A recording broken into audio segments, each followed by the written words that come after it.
Our motto.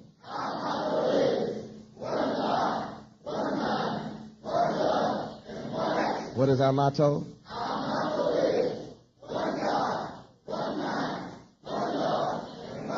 We're all for one. We want for our brothers and sisters. What about Sue? Praise Yahweh. You shall know the truth?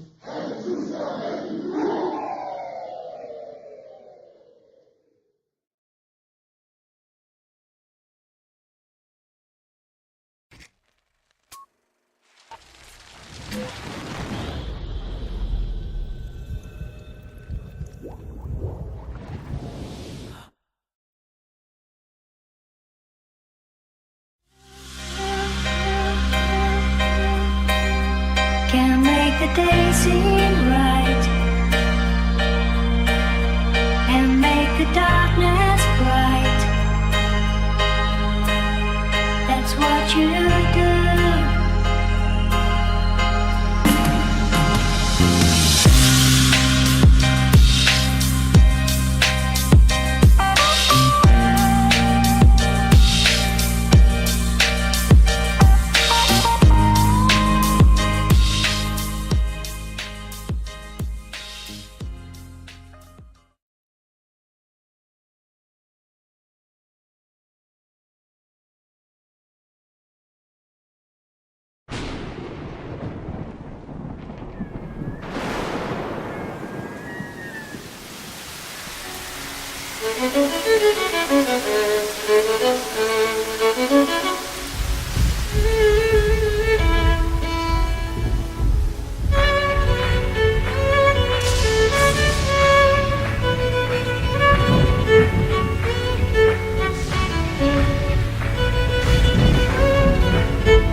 Shalom, I am Queen Yahweh Ben Yahweh Bat Yahweh Shemai Zari. I would like to give all praise to our Father, Yahweh, to His Son, Yahweh Ben Yahweh, and to the Holy Ghost, our Comforter, who is here this day, Yahweh Ben Yahweh Ben Yahweh. Praise Yahweh.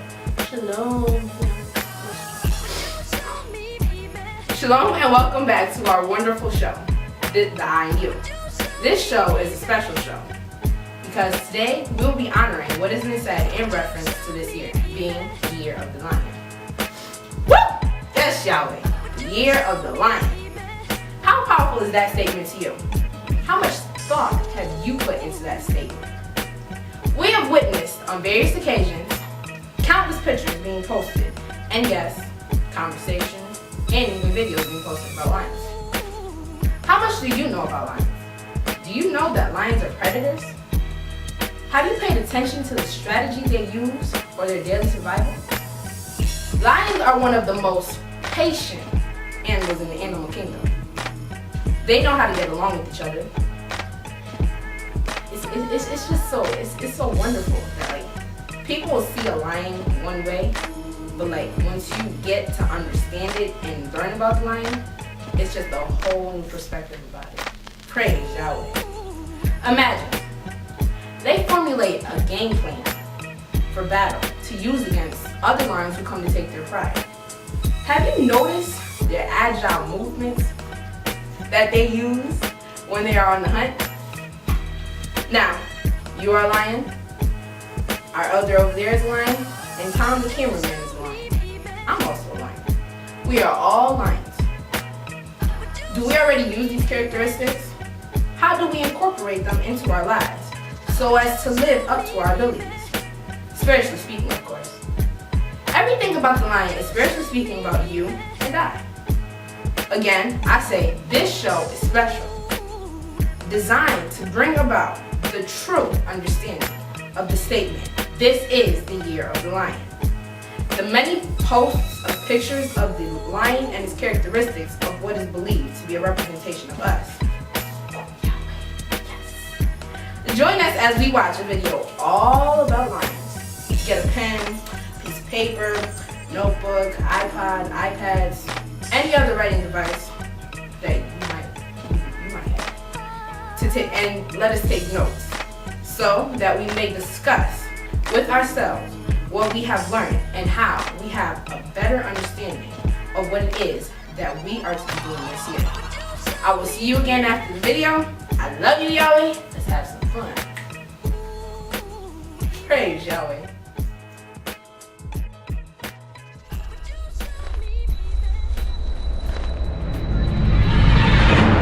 A lone lion can hunt and do it well. But a lot of lions can really hunt and do it extremely well. More prey, bigger prey. But this requires strategy, patience, and getting along with others. To understand how a pride of lions turns into a pack of predators, we'll study the battlefield, dissect the game plan, analyze the moves, revealing the nuances of the hunt as never seen before, and discovering just how far these lions are pushing the limits of living in a pack.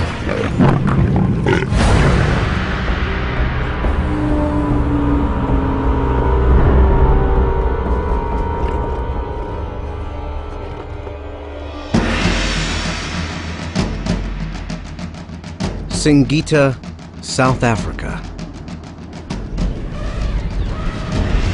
An astounding diversity of animals thrives here.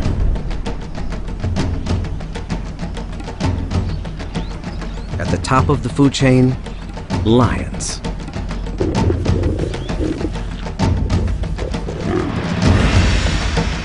Today, a group of lions is on the hunt.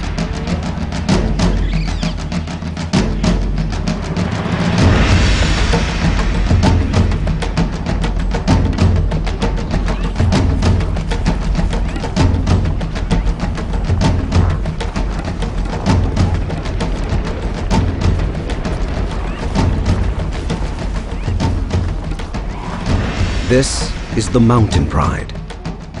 They're the largest pride in the region, powerful and feared. But their strength has a downside. Many more mouths to feed than the average pride. 18 hungry lions. The pressure to hunt more and bigger prey is intense. But there are no easy targets out here on the battlefield. As a result, these lions have been forced to get inventive.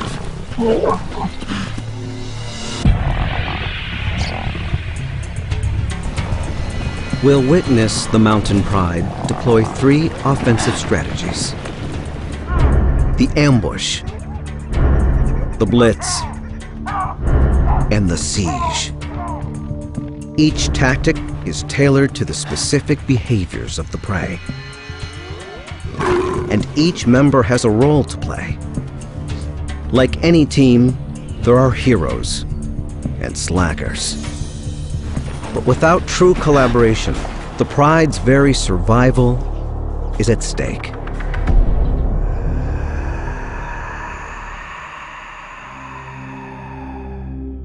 South Africa's Kruger Park. On its western boundary lies the private reserve of Singita. Here, the Mountain Pride's territory extends over 30 square miles. To keep prey on their toes, the pride moves around to different hunting locations. Today, they try their luck at a waterhole. This is an ideal setting for an ambush, a common hunting strategy for lions. But it tends to be a warm weather sport. In the dry season, there's little moisture in the vegetation. Grazing animals must come down often to drink. Lions know this. 3 females enter the waterhole zone. 2 grown adults and 1 young one, a novice.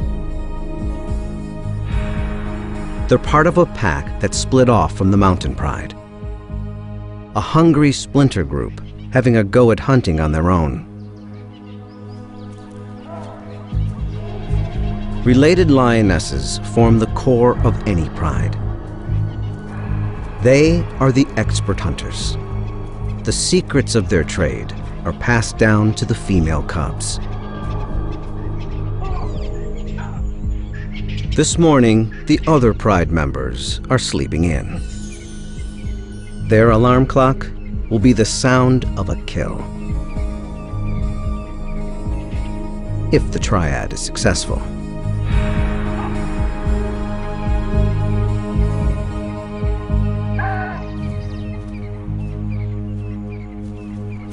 The cats take up their positions before any sign of prey. Cat 1 is equidistant to cats 2 and 3, about 70 yards apart. No cat is stationed more than 50 yards from the waterhole. This triangle formation means only one thing: the ambush. They surround the waterhole while leaving enough room for prey to enter. Experience tells them prey will likely come from this direction, then down a hill that leads to a popular drinking spot. Now they wait. The ambush requires perfecting a vital skill: patience.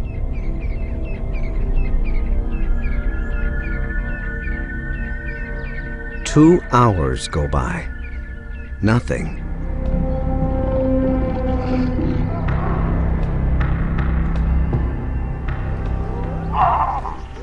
After 3 hours, a sound.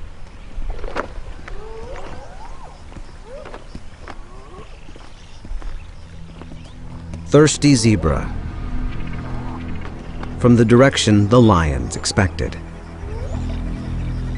They stop to assess the risk before going further. Zebra have learned that danger lurks in these parts, and they're prepared.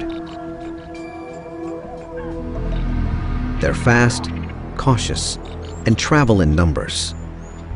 All excellent defenses against predators. But thirst makes them vulnerable.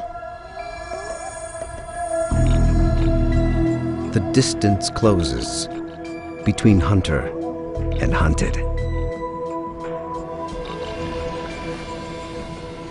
Lions are fast, but only in short bursts.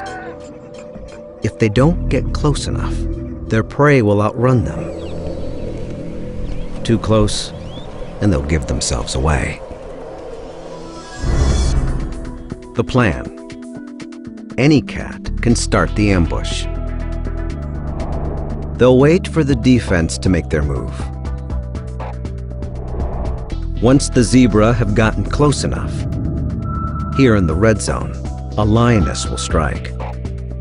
Suppose cat number 1 leads the charge, but fails to take down the target. Cats 2 and 3 are in strategic positions to intercept the fleeing prey.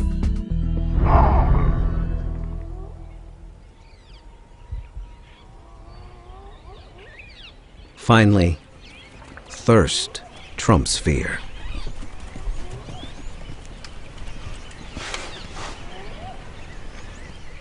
It's all going according to plan. Until some spectators show up. Swainson's spurfowl will screech when they sense a threat. The zebra will then be alerted to the hunter's plot. This cat must stay cool, or the ambush goes up in smoke.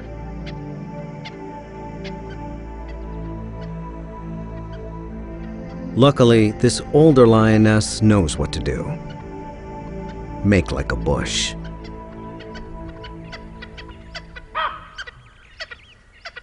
She pulls it off.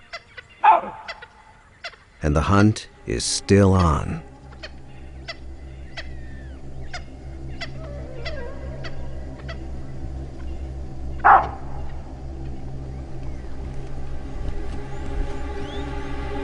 Now, success relies on the last stage. The timing of the charge.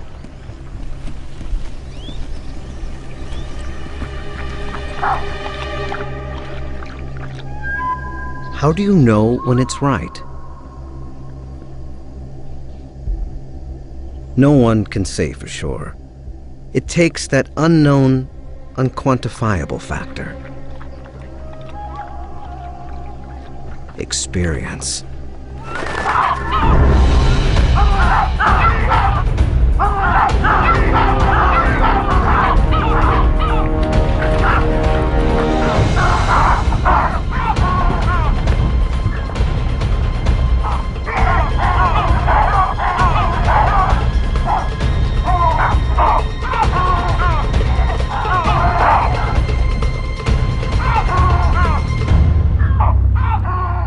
It's a bust. What went wrong? The cats have taken 5 hours to reach this critical point of the hunt, but it's the culmination of millions of years of pack and prey evolution that prime the outcome. In this round of the age-old game, the defense scored. Perhaps we should ask, what went right for them? Many prey species have evolved to live in herds. There's lots of benefits. Safety in numbers, for one. And more scouts to look out for danger. Perhaps they saw or heard the lions before the charge. But looking back, we see the triad flawlessly getting into position. Quiet, stealthy walking, and artful camouflage. Perhaps the zebra picked up an alarm call from another species. Not the spurfowl. Here, the lioness's passive concealment preempted detection. But she couldn't do anything about another spectator. Like birds, baboons send out alarm signals when predators are in the vicinity.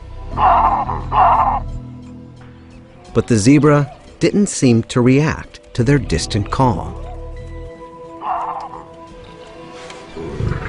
What is clear, if you look closely, is a problem with the charge. It seems the timing was off.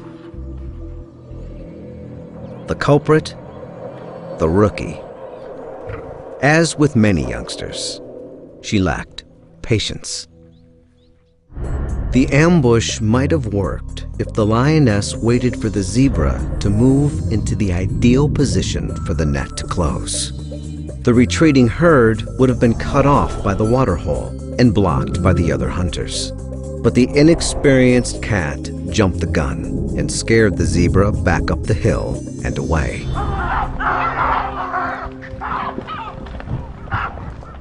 The downside of hunting in a pack? You're only as good as your weakest link.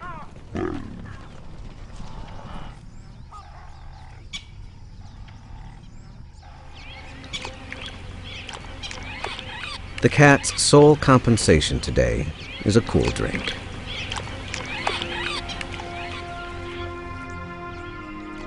But this wasn't a waste of precious lion time. It's excellent training for the youngster, and therefore the entire pride. There's nothing like learning from losing. Even with the inevitable defeats, lions seem to understand that the benefits of pack hunting outweigh the drawbacks. On average, the group hunt has a 1 in 3 chance of capturing and killing prey, compared to the lone hunt's 1 in 5. Still, there are advantages to going it alone. A single cat can more easily stalk unnoticed. This lioness is a very experienced hunter. Surprise is her special weapon. She's good at sneaking up close to her prey, an important tactic not as easily achieved in a group.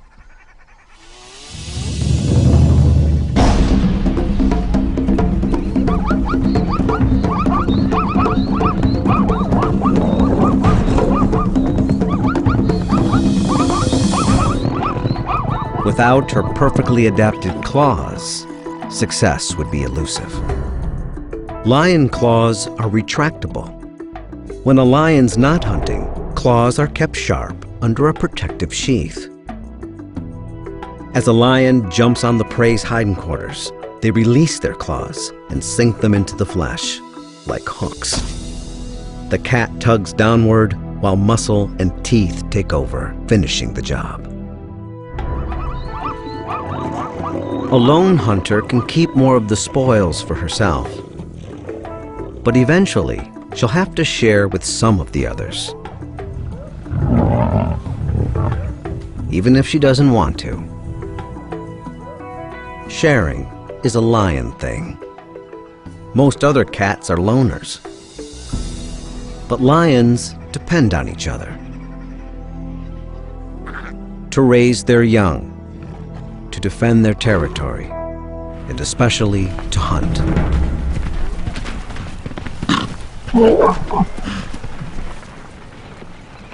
It's their extraordinary ability to coordinate their attacks that gives them an edge.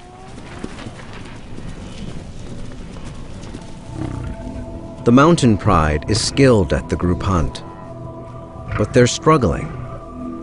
They can't seem to kill enough prey to quell their hunger. Something is getting in their way.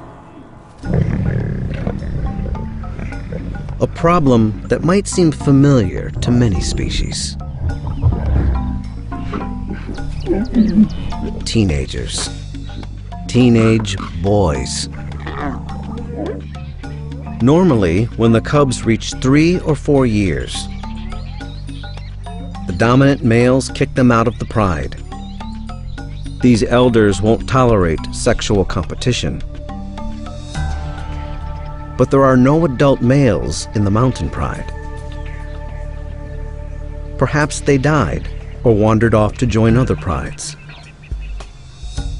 As a result, the young males have stayed at home. The mothers have tried to teach them to hunt, to earn their keep, but they're mostly interested in sleeping in. These hulking teenagers have the strength and appetite of adults, but they act like cubs. The mothers and sisters must hunt more to feed themselves and all these growing boys. If the females don't kill more and bigger prey, the whole pride will be in jeopardy.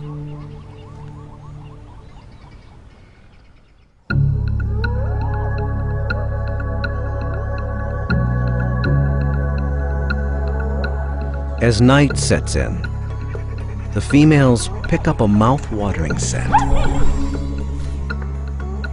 Impala.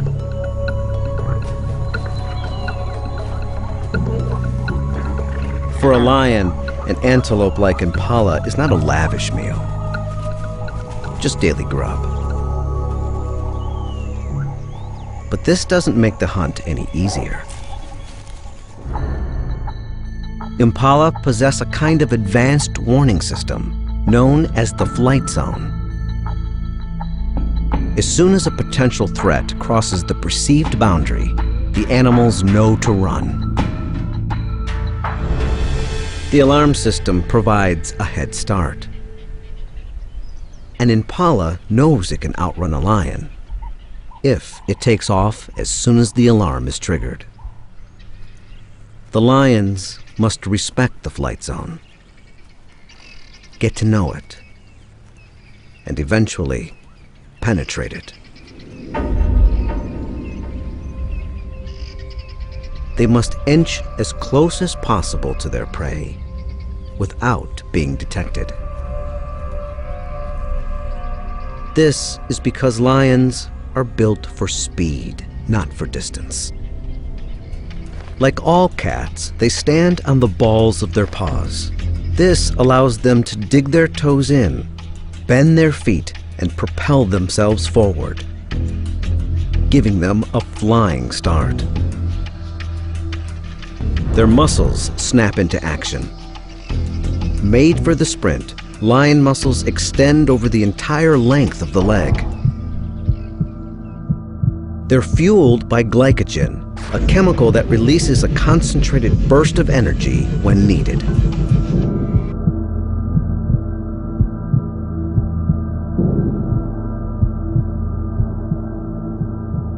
But it's short-lived.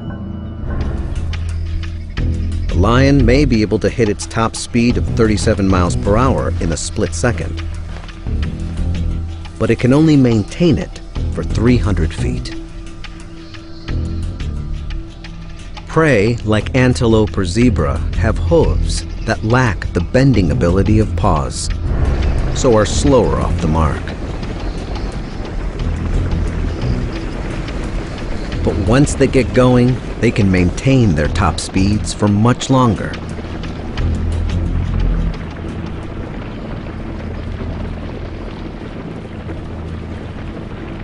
Some antelope can reach 50 miles per hour, leap 30 feet in a single bounce, 10 feet high. The leaps aren't only useful for the fast getaway. They may be an example of what biologists call pursuit deterrence. They leap around before an attack, as if saying, "I'm too nimble for you, so don't even bother."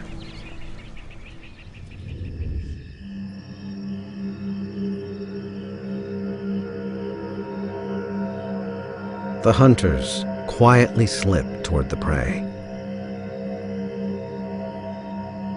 Tonight, the wind comes from the east, disguising the lion's sound and scent.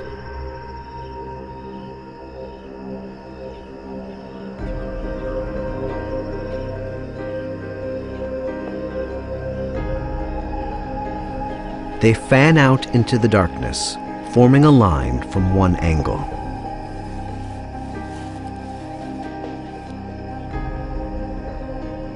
They're foregoing the ambush option. Lying in wait is useless, since their prey is already in place. Instead, the cats decide to go for another strategy.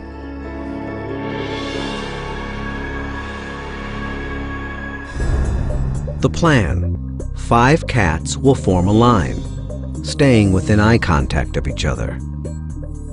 They'll want to get close enough for the collective sprint, while remaining outside the flight zone. If the outer lions play the wings, while the inner ones play center, their chances of catching impala will increase.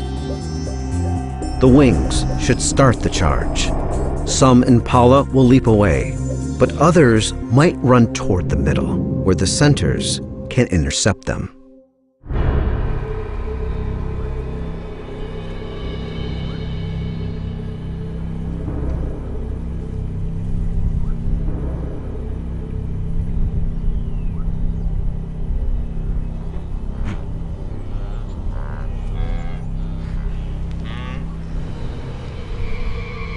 The impala sense something.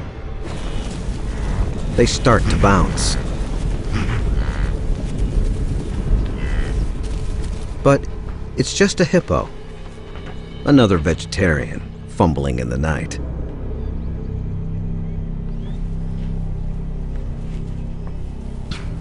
Again, a noise. Just another herbivore. The hunters turn this distraction into an opportunity.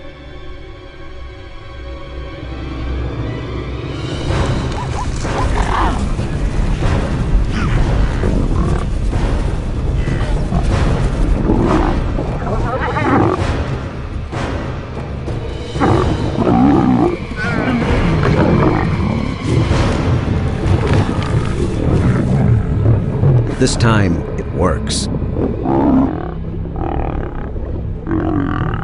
A stranglehold suffocates the prey. A number of important factors made this hunt a success. First, the lions accomplished the task of getting close enough to the flight zone border without incident.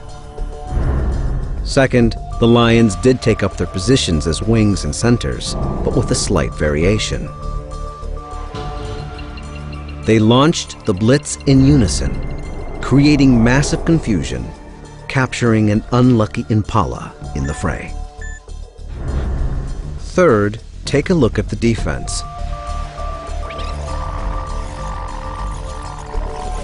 Their leaps were on display. For this guy, hardly a threat. The false alarms of the herbivores might have turned the impala complacent, discharging their leaps before they were useful. A lucky break for the lions. Why didn't the impala detect the real threat in advance? The lions moved into the wind, concealing their sound and smell, allowing them to close in on their prey before the attack. All these variables created the perfect storm of events, empowering the lions to make a killing. As in any battle, the outcome is determined by strategy, skill, and a little luck. Tonight, the female hunters are rewarded for pulling off their plan. But the victors will not be left in peace. Now that the moms have done all the hard work, the 8 young males show up, proving they too have a worthy skill: stealing. They leave nothing for the lionesses.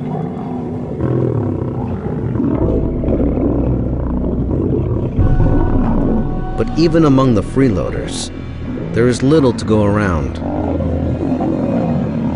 One impala weighs about 130 pounds, so would barely satisfy a couple of lions in one sitting. For us, it would be like a large family sharing one sandwich for dinner.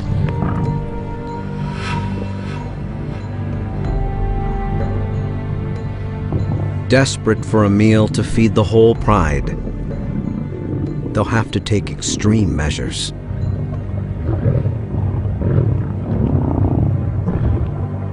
Next time, the hunters will attempt to take down the ultimate prize, the tallest animal in the world.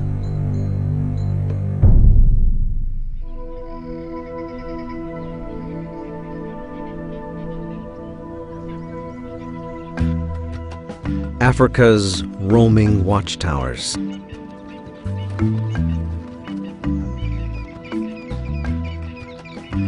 Elegant,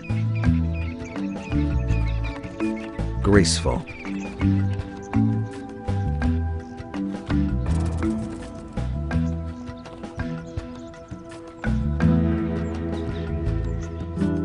And yet, a top-notch adversary.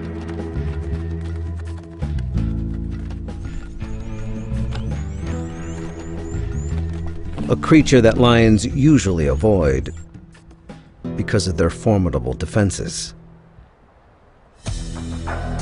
The largest eyes of any land animal, it can match a lion's sight, at least in the daytime. Independently operating ears allow for bi-directional hearing. And the kick, hooves the size of dinner plates, can crush the spine of a predator, killing it instantly.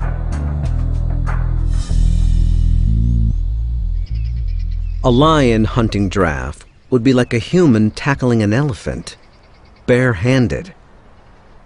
It's no small wonder this creature has so few predators. But that doesn't stop the lions from dreaming and scheming. Why do they even bother? First, bigger prey means more food for the oversized pride. Second, giraffe are plentiful throughout the pride's jurisdiction.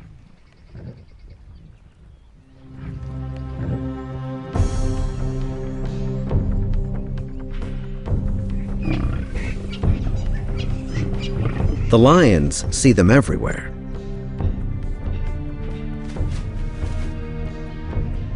But watching giraffe is very different from hunting giraffe.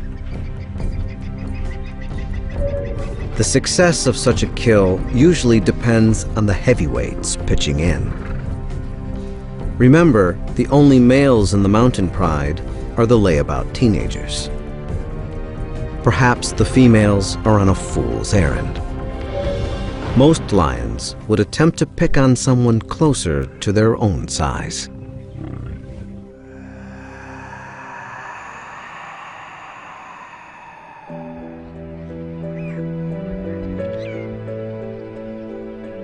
Out on the grasslands, a mother tends to her foal. It's safer here than in the dense forest. The sweeping view she's got from way up high allows her to detect predators approaching from afar. Her flight zone appears to be larger than the impala's, probably because the giraffe is a slower animal and needs more time to get a head start. Through trial and error, lions know this. They also know if they penetrate this giraffe's flight zone, she won't run. She's a mother, and she will not leave her foal behind. There's no need for an ambush or blitz. Instead, the lions come up with another plan: the siege. Ideally, this tactic requires surrounding the prey and pushing in. Two lions will run interference, distracting the mother, while a third will sneak in and drag the foal away.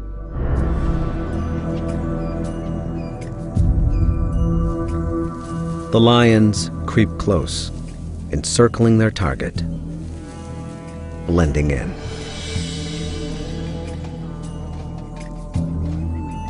The foal gets tangled in the grass and lags behind his mother. The hunters seize the moment.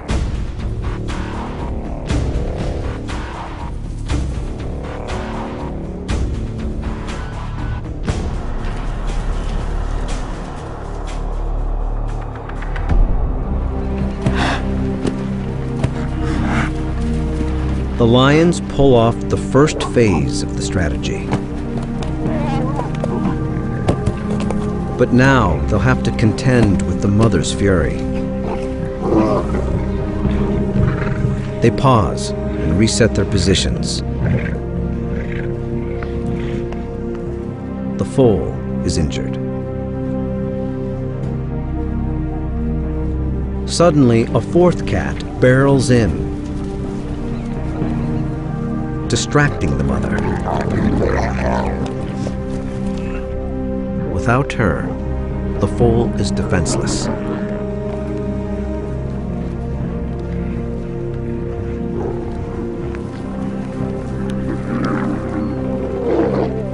But the mother returns with a vengeance.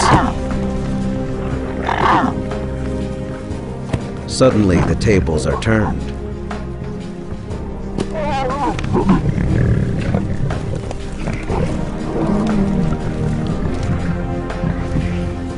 But the giraffe has made a fatal error. While lunging, her powerful hoof hits her foal. She seems to know what she has done. Perhaps fearing for her own life now, she flees.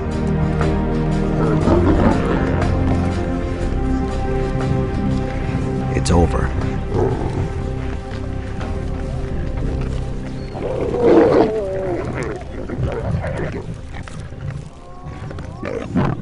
In the end, the siege worked, with a couple of surprises that tipped the scale in the lion's favor. First, the fourth cat entering the scene successfully redirected the mother, letting the others sneak in. Second, the lions got lucky with the mother's terrible mistake. The law of unintended consequences has been good to the lions.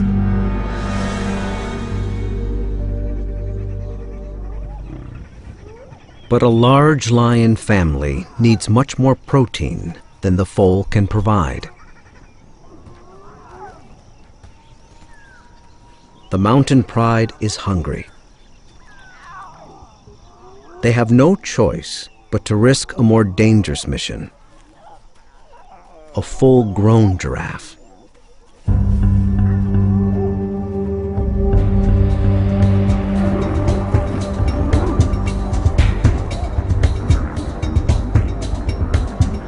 The odds are against them. How will they go after the mighty giant? They start with a move to the right location.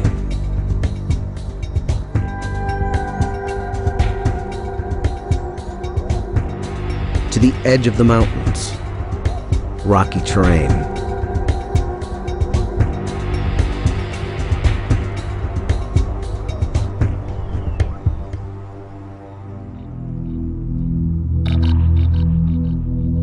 Here, the male giraffe hang out in the thick acacia trees, eating.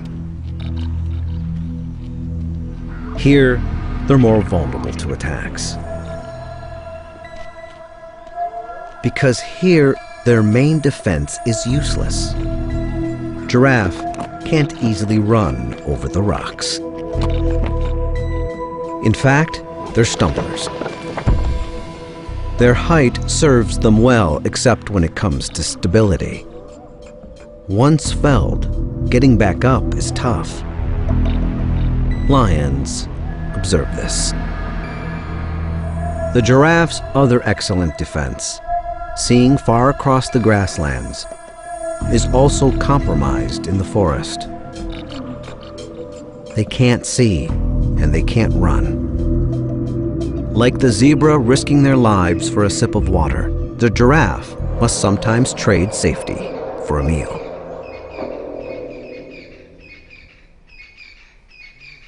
The pride enters the male giraffe territory, gearing up for the challenge.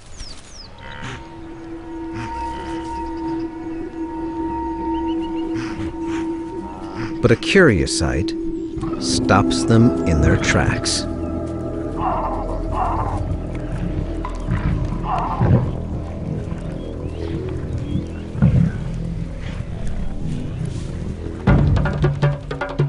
Battle of the necks. Two males duke it out to establish dominance. As they age, the bones on their skulls grow and toughen. The duel may look graceful, but a well-placed blow is like a wrecking ball crashing into the neck. A lion's life is full of surprises, but problem solving is part of the job. They definitely can't attack 2 giraffes. Maybe such a duel can be turned to their advantage. Surely the contenders will be exhausted after fighting.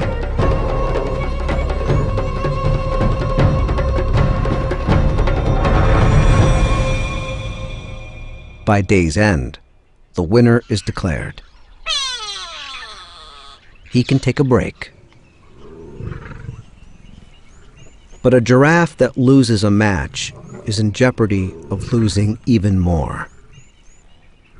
The lions trail their quarry behind the shield of darkness.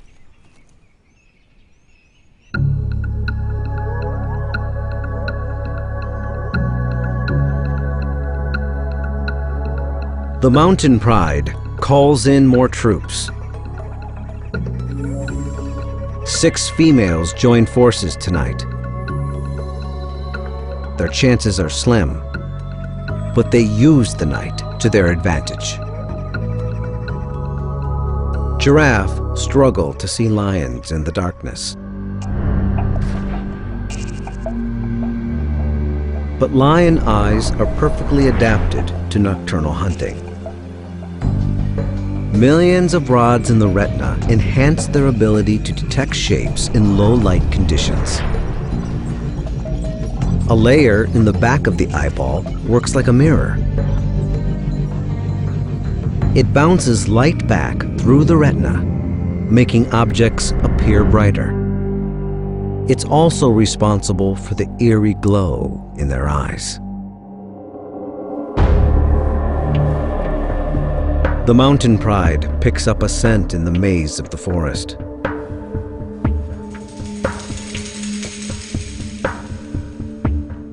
It leads them to this silent giant. He's taken by surprise. There's nowhere for him to run. All the lions have to worry about is the kick.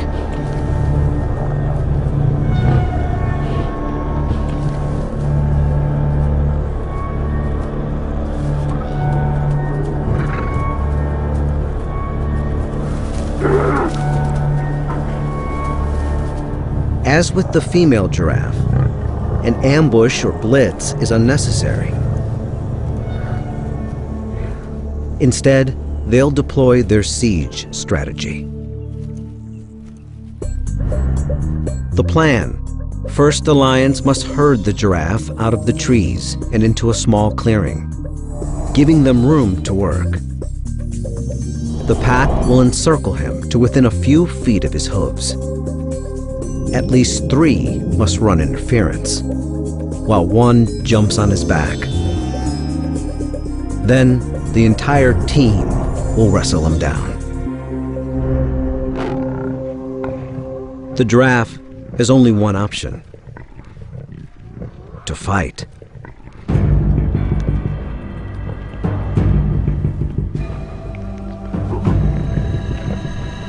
The lions attempt to flush him out of the trees.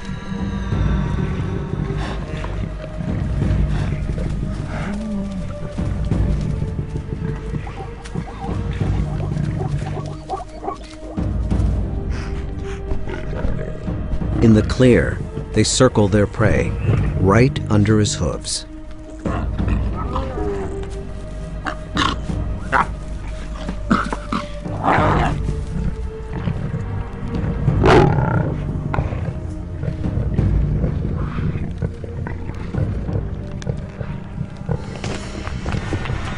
The giraffe's back kick is the most lethal.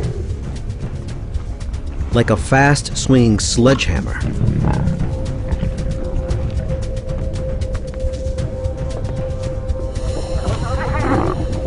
But lions have learned to weave in and out of the legs to avoid the hoof punch. The front kick is also powerful, but more of a swat than a slug. Suddenly, one cat makes the leap.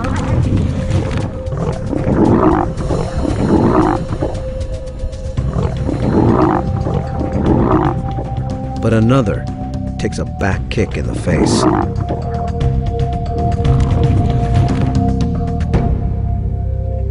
The defense holds its own.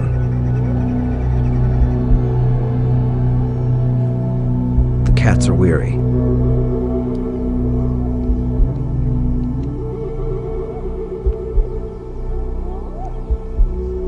The combatants are locked in an uneasy truce.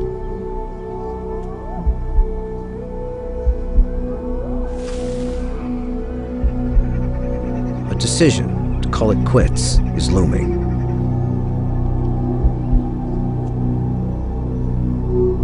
Until a surprise.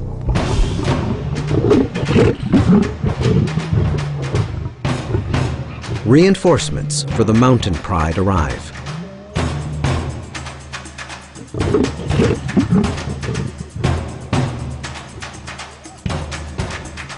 It's the young males, the ones who hardly ever worked for their food. The lionesses are relieved. The extra troops break the deadlock. In the darkness, the battle ends.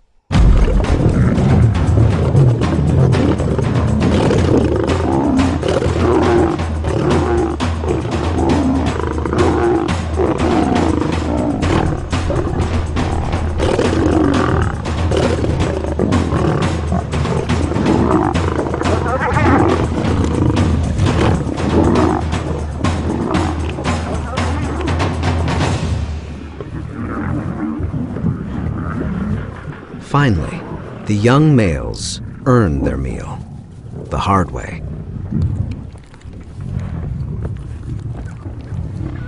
A second look lets us examine what worked for the lions. One, they found the right spot for hunting giraffe, in rocky terrain with no place for the prey to run. Two, they made their move at night, when giraffe can hardly see lions approaching.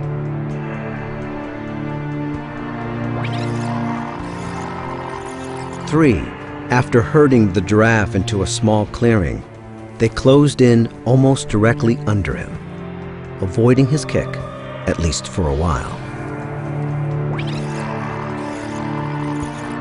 4, a few cats distracted the giraffe while one jumped on his back. This first attack may have seemed premature, but it contributed to tiring out the giraffe in the long run.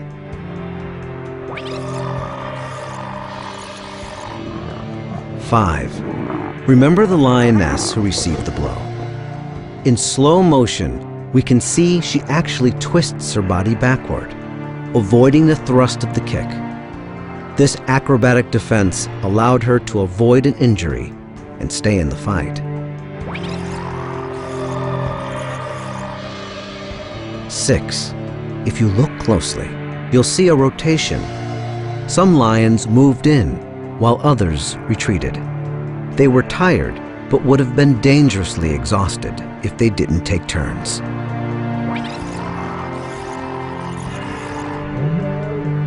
Lastly, and perhaps most important, the teenage males entered the arena.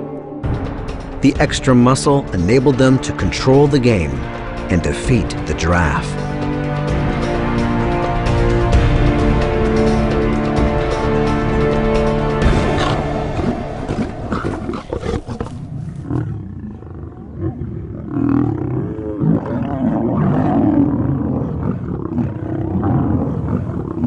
At last, there is enough food to satisfy the entire Mountain Pride. It seems the young males are finally understanding the power of the pack.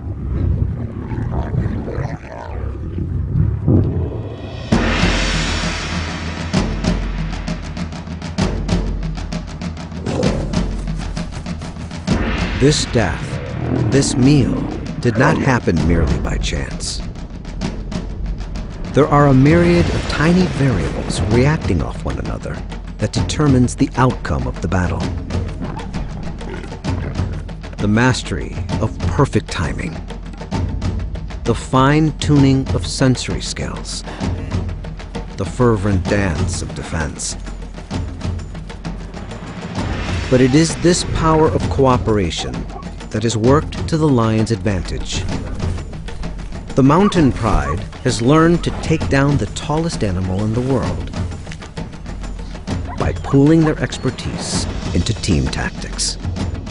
A smart move in the ever-changing duel of life and death. Played out on the battlefield of the wild. Shalom and welcome back, family. I pray you enjoyed the video as much as we did. Now you see why I love lions so much. I have so much written down that we will be discussing about this video. But unfortunately, we have to come to an end with this show. So here's what I say we will do. Since Feast of Weeks is approaching, we will not be airing next week, but we will be back June 23rd, soon enough for me, so I'm be happy again. Praise Yahweh. Here's what I say we do. We are gonna do this like it's homework. Now, you didn't actually think we would go on a hiatus and leave you without anything to do now, did you, Yahweh? Did you? Well, I'm excited. Now, if I could, I would jump, cause that's what I do. Praise Yahweh. Make sure to refresh yourself for the 23rd and leave your comments and views that you gathered from the video about the lions, that you want to share with the family. You can inbox us on Facebook or in an email at theinterior26@gmail.com. Praise Yahweh. We look forward to hearing from you, family, and seeing you once again on the 23rd. Woo! And to all, enjoy Feast of Weeks. And to those who don't celebrate Feast of Weeks, just enjoy the life that Yahweh gave you. Praise Yahweh. We love you, family. I love you dearly. We love you so very much. Praise Yahweh. I love you, Yahweh. Shalom.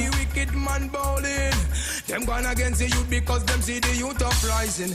Want all them people out there who's murdering innocent people who did not do you anything. You feel John for the youth about you come and you want to make a kill. Me Selassie, I them like empty barrels. Selassie, man a trod. But some now want to see we up, them want to put we into the murder. Yahweh, and they're the ones who are addicted to see I man fall down. Oh yeah, man of Jah. But them not, them. Yo, them want to put me into the murder. What put me into the murder? What put me into the, put me into the. Yahweh, you're my joy. But some now want to see me young for wickedness, them explore. Judgment is on their ends. Them sticking iniquity till judgment will come. Oh yeah, man of Jah. But them not, them. Yo, them want to put me into the murder. What put me into the murder? What put me into the, put me into the. Them want to put me down to the murder. What put me down to the murder? What put me down to the, put me down to the, put me down to the, put me down to the, put me down to the, put me down to the, put me down to the, put me down to the, put me down to the, put